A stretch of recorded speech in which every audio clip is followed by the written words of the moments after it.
함께 나눌 하나님 말씀은 사도행전 16장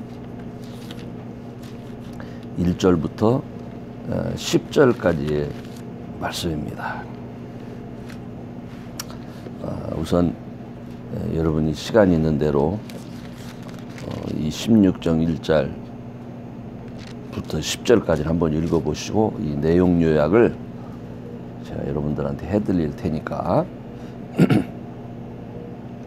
말씀을 한번 묵상해 보시기 바랍니다. 예루살렘 회의에서 우상에 더러운 것, 또 음행, 또 목매어 죽인 것하고 피를 멀리하는 것, 이것 외에는 이방인이 교회에 들어오는 데에 장애가 되도록 해서는 안 된다. 즉 구원을 받고 하나님의 자녀가 되는 데에 우상에 더러운 것, 음행, 목매어 죽인 것, 피를 멀리하는 것만을 제외하면 아무런 문제가 없다, 이렇게 선포됐습니다. 이거는 굉장히 중요한 얘기예요. 바울이 이방 선교를 위해서 마련된 이 새로운 지침입니다. 야고보의 결정이기도 했지만은 사실은 야고보가 결정한 게 아니에요. 이것은 예루살렘 회의의 첫 번째 공식 회의에서 교회의 일원이 되기 위해서 이방인이 지켜야 할 규정입니다. 우리가 이 사람들이 규정을 우습게 하는데 이거 규정이에요. 버지니아 지방회에서 목사가 되기 위한 규정을 세우잖아요. 이거 교회 회의에서 결정하는 거예요. 이거 굉장히 중요한 거예요. 그렇기 때문에 이 규정을 만들고 고치고 할 때는요, 그냥 대충 하는 거 아닙니다.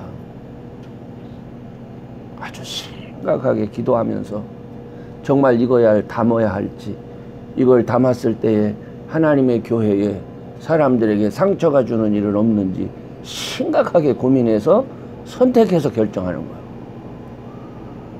그렇기 때문에 이방인들에게 준 이 결정은요, 여러분 한번 생각을 해보세요. 음행이라고 하는 것은 이거는 공공의 윤리입니다. 그죠? 모든 사람이. 그 다음에 우상에 더러운 것 먹는 거, 이거 얘기할 필요 없어요. 피를 먹지 말라는 거? 이게 뭐 같습니까, 여러분? 하나님께서 사람에게 하신 명령 중에 첫 번째가 뭡니까? 성경에서 첫 번째 명령이 뭐였죠?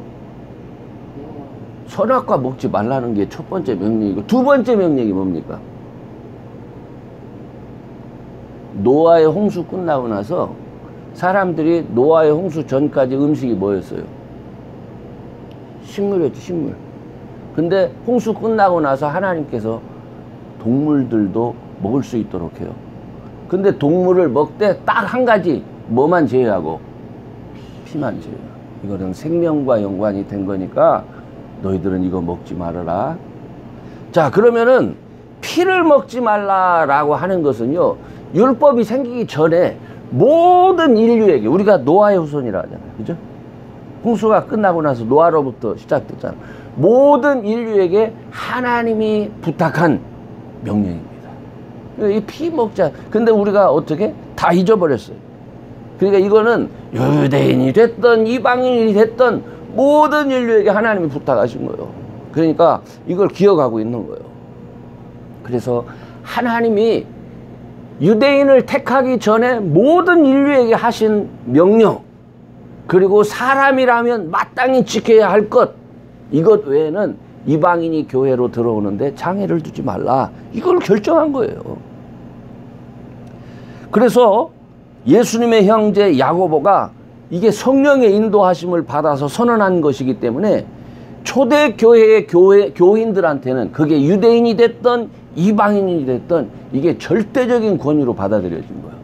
그래서 이 문제에 대해서는 더 이상 논하지 않습니다. 그리고 나서 바울이 선교지를 다시 돌아보기 위해서 이제 2차 전도 여행을 떠나려고 하는데 어떤 문제가 생겼죠? 우리가 잘 아는 것처럼 바울과 바나바가 누구의 문제로? 요한 마가의 문제로 심히 다툽니다. 이 원어 성경을 보면은 절교를 할 만큼 심한 의견차가 있었대요. 그 심한 의견차.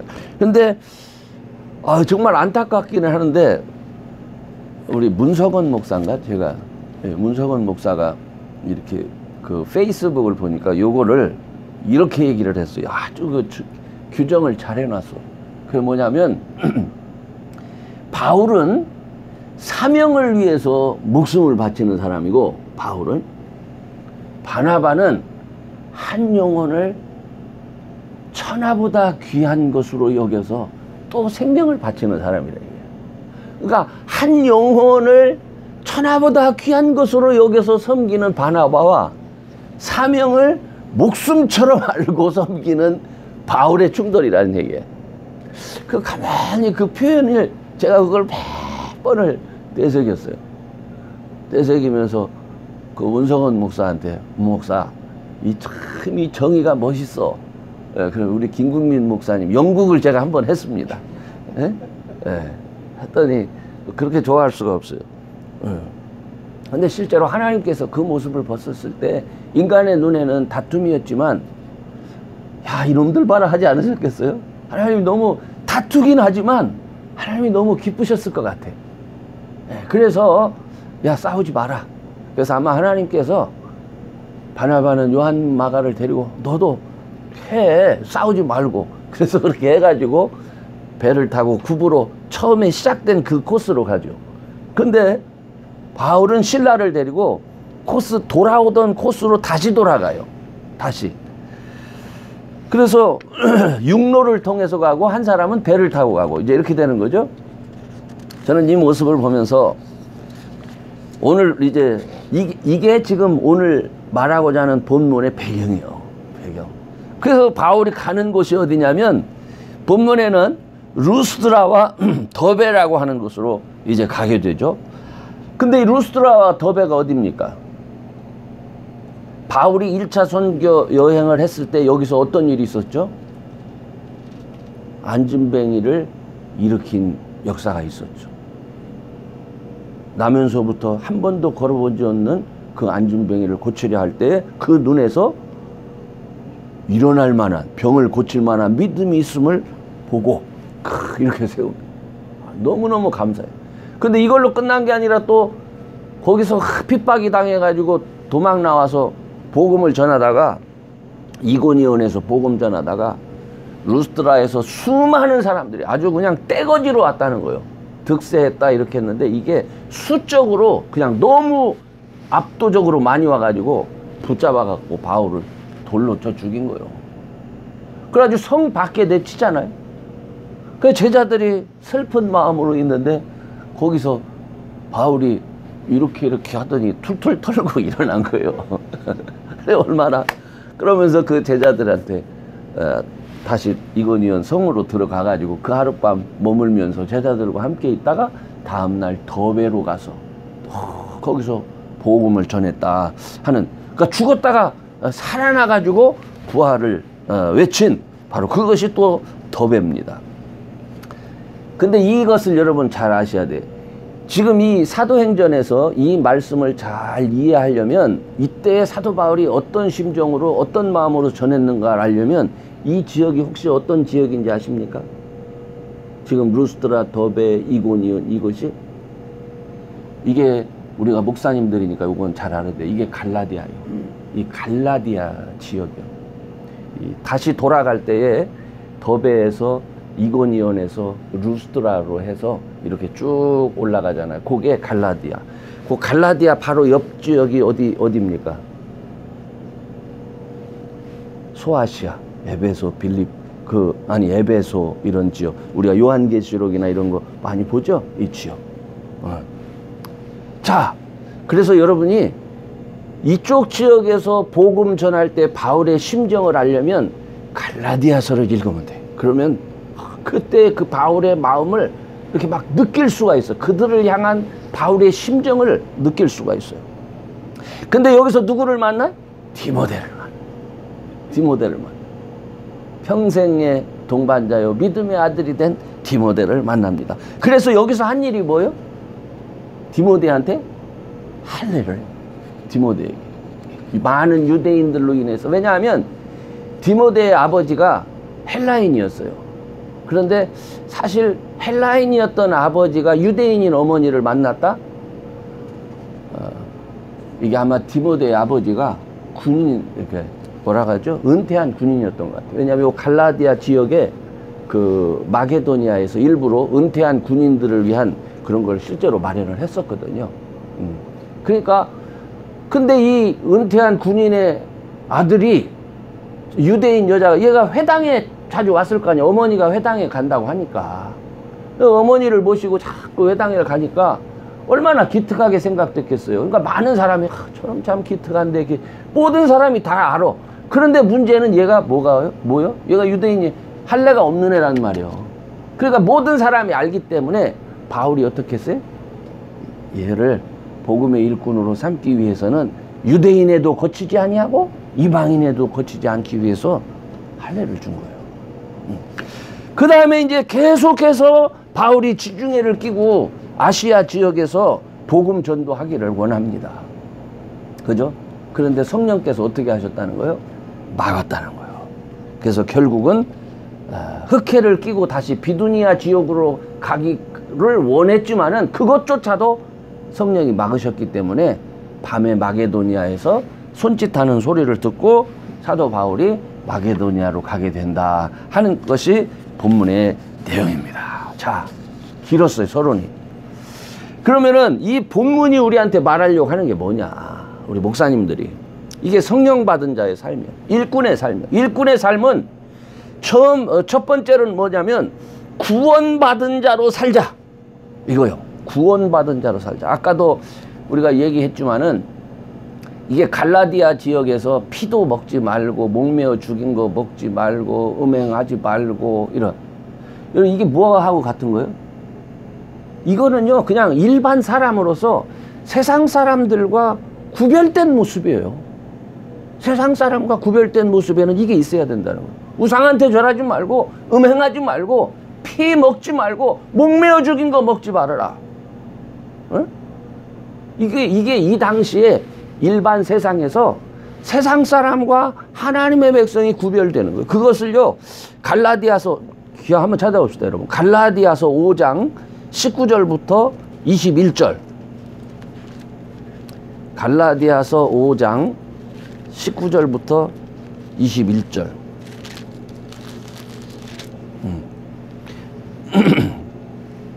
제가 읽을게요.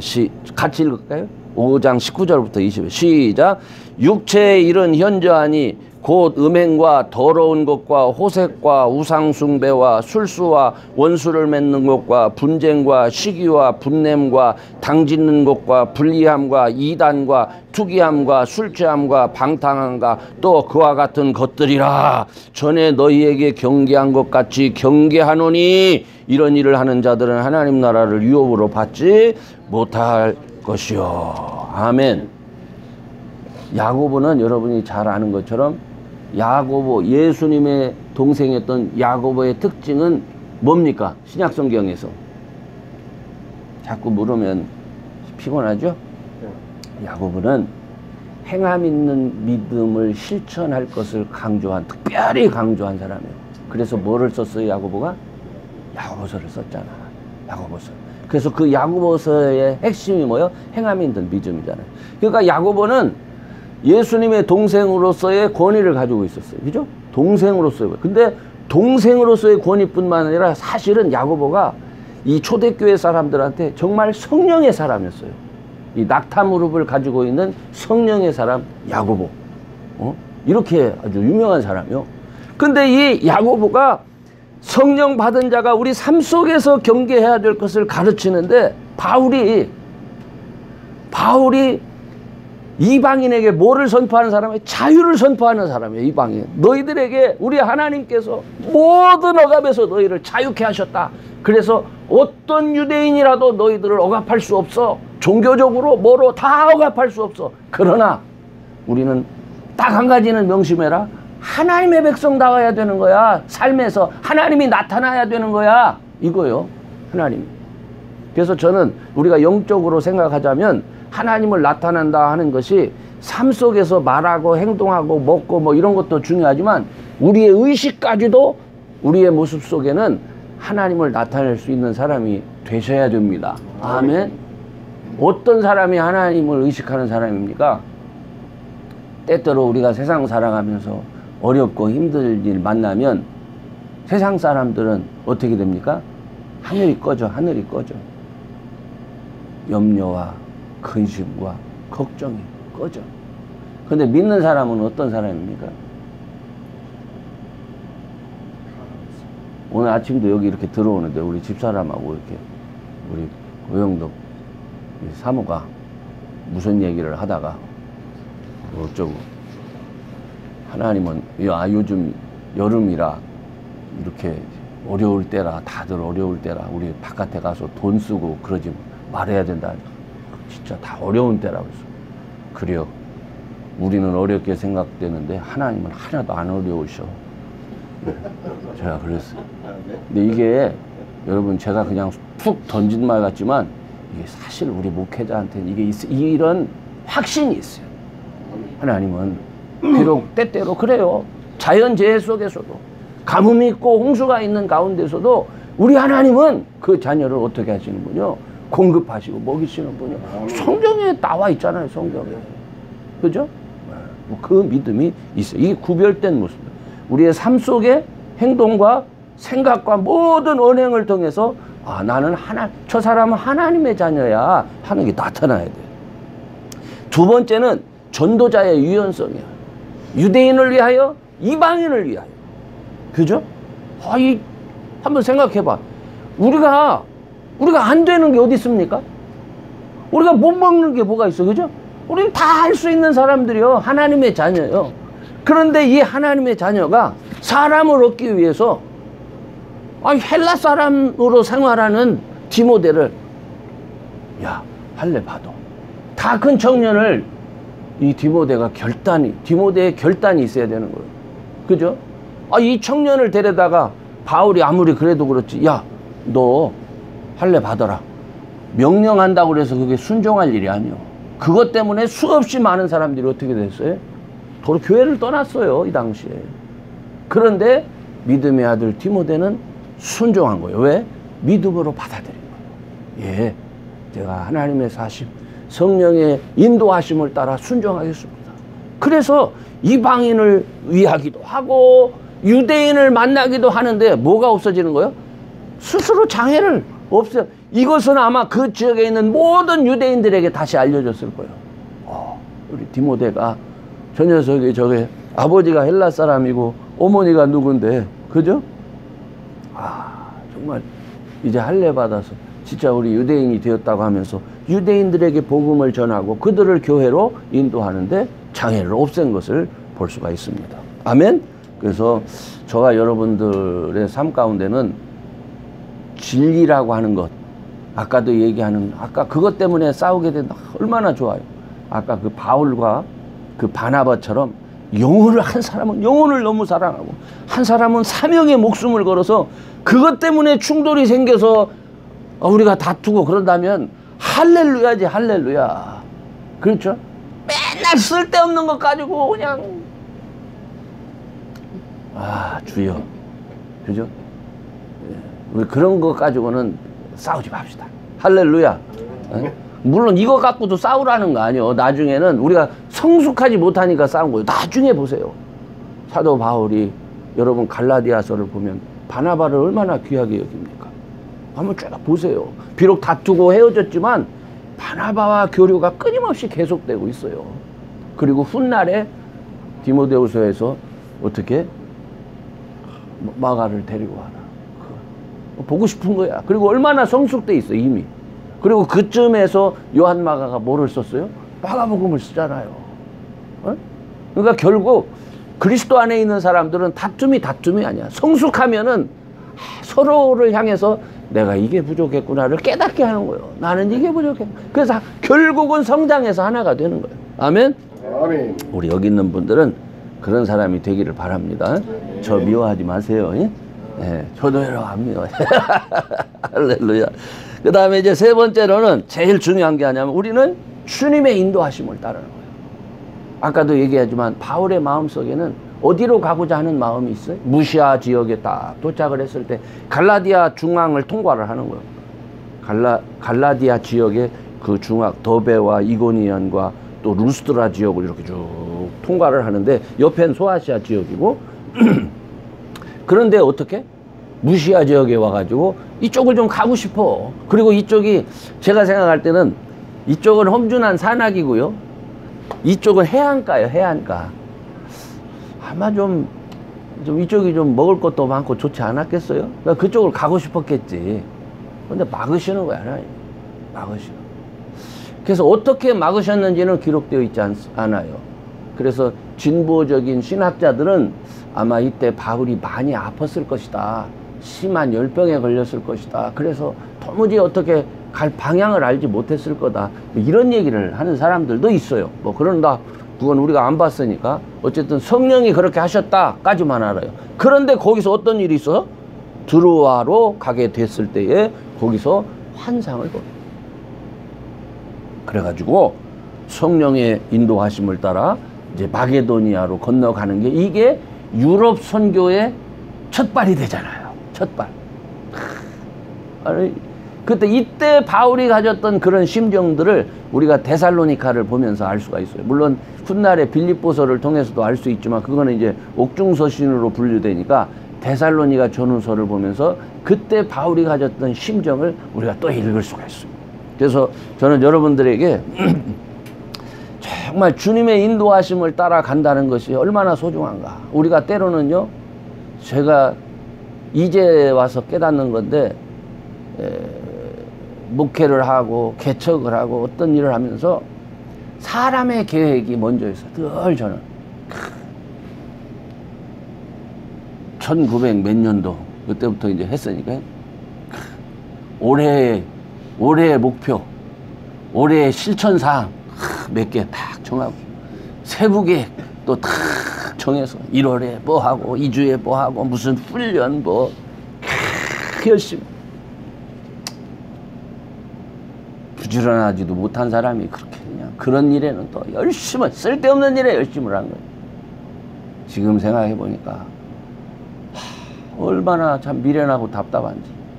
내가 왜 하나님의 일을 한다고 하면서 하나님의 뜻을 묻는 일에 게을렀을까? 여러분, 우리 이 목회가 여러분 일입니까? 하나님은 너 그냥 쉬어 하면 쉬면 되는 거야. 그죠? 그리고 기다리면 되는 거야. 그리고 마땅히 우리가 성도로서 또 선택받은 자로서 해야 될 일 있잖아. 하나님의 말씀을 더 연구하고 기도하고, 그죠? 순종하고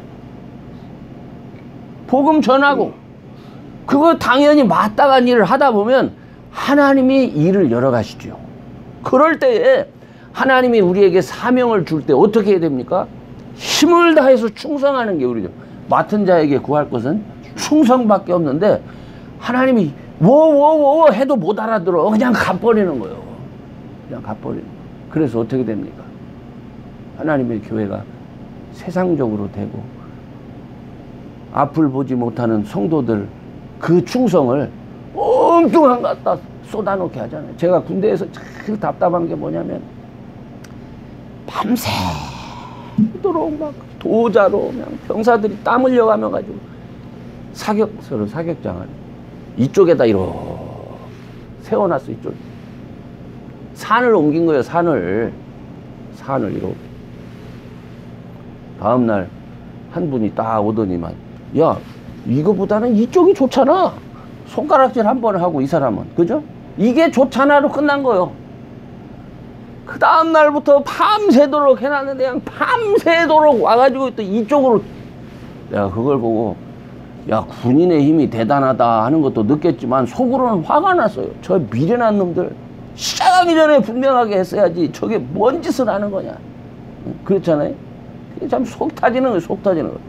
우리가 주의 일을 한다고 하면서 그런 일 없겠어요. 성도들과 같이 힘써가지고 그냥 온 재산을 다 바쳐갖고 했는데 그냥 홀라당. 그럼 하나님 뭐라 하시겠어요? 그죠? 모두가 어떻게 돼? 모두가 소경이 돼버린 거예요. 그래서 그냥 다 그 일로 인해서 얼마나 많은 사람의 영혼이 상처를 받고 주를 떠나고 이런 일이 푸지기수잖아요. 그래도 깨닫지 못해. 그래도 여러분, 우리는 주님의 인도하심을 따르는 사람이에요. 그래서 목사님 주님이 인도하시는지 안 인도하시는지 어떻게 하십니까? 그 말을 할 정도면은 그 사람 아무것도 하지 말고 기도해야 돼. 모르면서 뭐를 해? 모르면서 기도해. 하나님이 어떻게 인도하시는지 우리가 분명히 깨달아 하는 그런 믿음의 종들이 꼭 되시기를 주의 이름으로 축원합니다. 결론적으로 말합니다. 성령 받은 자의 삶은 어떻게? 그의 삶 속에서 기본적으로 하나님의 자녀다워야 돼. 하나님의 백성인 것을 나타내야 돼. 삶과 생각과 말과 모든 것이. 두 번째는 어떻게?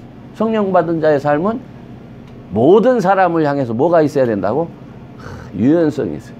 나는 우리 김국민 목사님을 아주 사랑합니다. 목사님. 유연성. 모든 사람이 좋아하잖아. 예? 우리 목사님. 그 목사님.